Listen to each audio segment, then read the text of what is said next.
Hi, Chris Lawrence here, and what I'm going to talk about is packing for ski touring, specifically for the Haute route.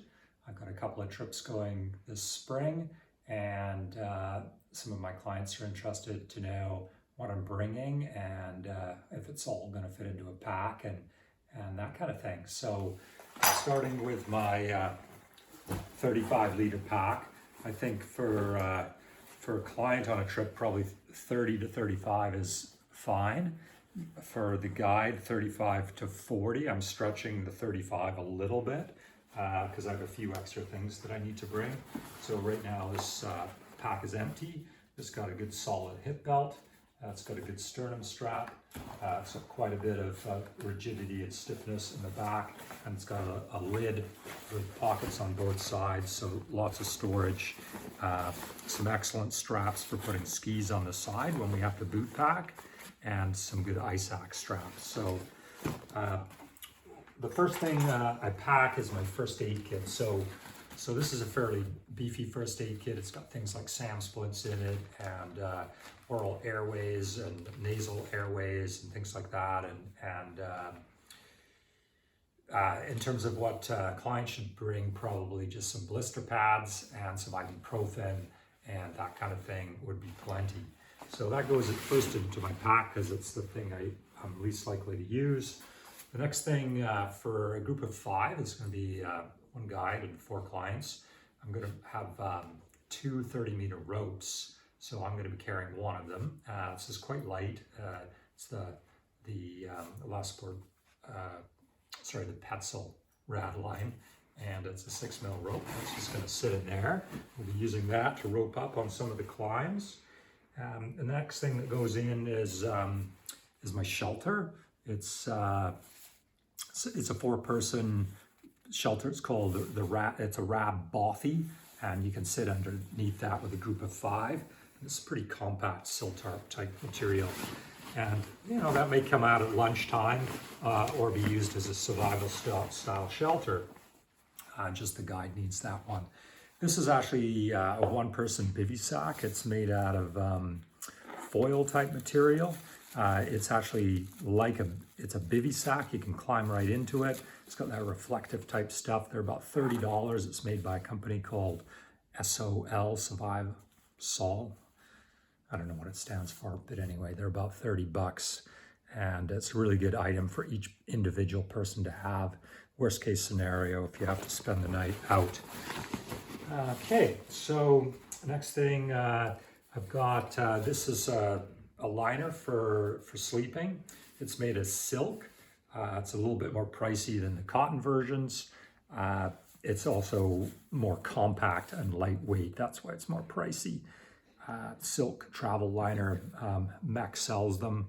I think they're over $100, but you can certainly just take an old sheet and sew it together. And the cabins or the huts all provide comforters or duvets with a pillow. So what we're going to need to have is one of these to separate ourselves, and that's normal for alpine huts in Europe. Just have a barrier between you and the duvet cover, which probably doesn't get washed all season, right? So you want to be in your own personal space in there for health reasons. And this year we're going to need to bring a pillowcase as well. My liner also has a pocket to put the pillow in, which I think is perfectly adequate. So slide that in there, nice and compact. I also have I have a 6-layer outerwear setup for my upper body because I get cold. So this is my lightest down jacket, which for the most of the trip will never get used. Unless it's really stormy, this is going to be in the bottom of my pack. It's very compressible, right at the back, away from my back there. We have normal avalanche safety gear with the probe and the shovel. I'm bringing my very lightest weight shovel and probe and transceiver. Those are your 3 essential pieces of kit. So the shovel blade is going to go right against the back. Should probably put that in first. Just slides right in there. And the handle goes on one side against the back, and the probe pole goes on the other side against the back, keeping heavy things as close to my center of gravity as possible. This one here is just, it's kind of what I call my crash kit. It's part of my first aid kit. It's got some bleed bandages, compression bandages, but also things like blister care stuff right in there. It's a little easier to get at than my bigger first aid kit. Okay, so if we're starting the tour in the morning from the hut, I'd say the majority we're going to have skins on, but there are some skins off. So those could be on the skis right away. We're just going to slide them in there because we want to make sure that they fit in there. We've got ski crampons. So everybody needs ski crampons that are designed for the width of your ski. These ones are G3. They go in the G3 binding. Very, very useful. They come in a little bag. Now, when I'm actually using these on and off, I don't put them back in the bag. Part of my Glacier rescue kit, I've got a couple of non-locking carabiners, and these will likely just clip on while I'm ski touring uphill, one on each side. I don't like them attached on the same side because they jingle jangle and make too much noise. If they're separated, I can actually take these off, clip them onto the skis while I'm traveling uphill. I don't actually need to take the ski off. So that's super handy. I got my ski crampons, so everybody will need a set of those.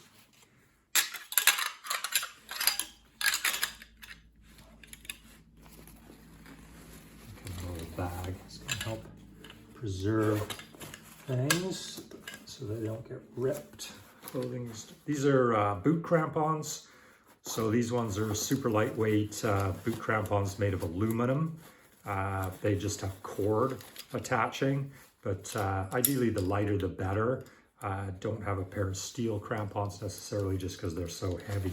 You can borrow or buy a set of light aluminum crampons. You'll be a lot happier because we may only use these a couple of times on the whole tour. I nest those in the crampons inside each other there.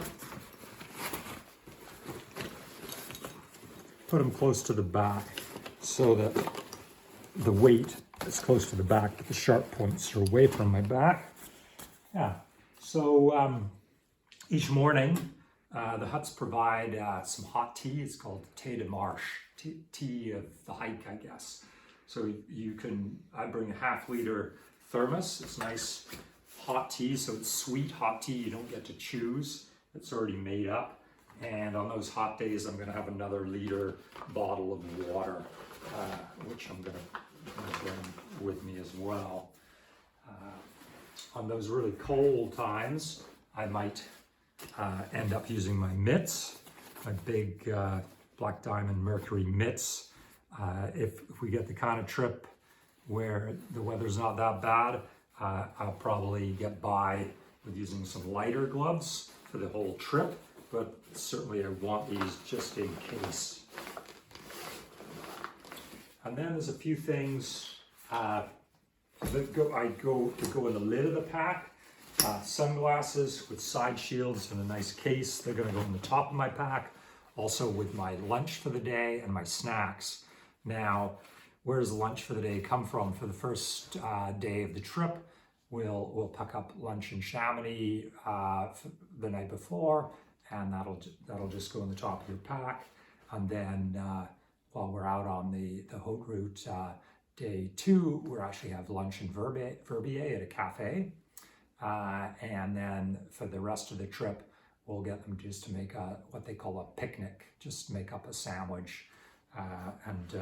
When you get to the hut, they usually do some hot food if anybody's interested as well as a sort of a mid-afternoon lunch. They started at about 2 o'clock. Things like raclette, which is like potatoes and eggs and that kind of thing. Okay, so in this bottom pocket, usually this is where my headlamp goes, and my spot device, GPS signaling, my compass, and a knife, a couple of hand warmers maybe. Probably won't need them, but it's nice to have them just in case we get some really cold weather.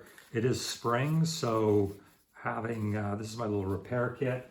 I've got a lighter, a tub candle, some wire, some duct tape, some spare headlamp batteries, and some wax for waxing my skins in warm weather so the snow doesn't ball up on that. It's a very minimalist kit. One thing that's handy to bring is a toe piece for the bindings, just in case we break a toe piece. I've got some sunscreen and earplugs, super handy for communal living. You want to get a better night's sleep. This portion of the Haute route, it's going to take 1 to 20,000 maps. I've got the route laid out on those, and those I'm going to put in a Ziploc bag. I don't have a big Ziploc at the moment, but they usually sit at the back of my pack, and so they don't get too damaged. That way we can go over the route the night before each day and make sure we know where the plan is. Got some goggles in a case so that they're protected. They may go on from time to time, especially if it's super windy. In the Alps, you get this wind called the foehn wind, which even if it's not storming or snowing, it can be super windy and there's a lot of blowing snow. So you need your goggles for that kind of experience. And then I've got a few random things in a bag. I've got some battery charger for my phone. I've got the Swiss adapter. I've got charging cord. Although all the huts have not a USB plug, but they have either the Swiss charger usually. So the adapter is super useful, so you can charge your devices. And what I would have in there also is this stuff here. So the air in the Alps is super dry, so having some kind of lip protection is really a good idea. And times of COVID here, we've got some hand sani, a toothbrush, some small tube of toothpaste, some floss. You may be on vacation, but tooth decay isn't. Okay. So those are a few random items there.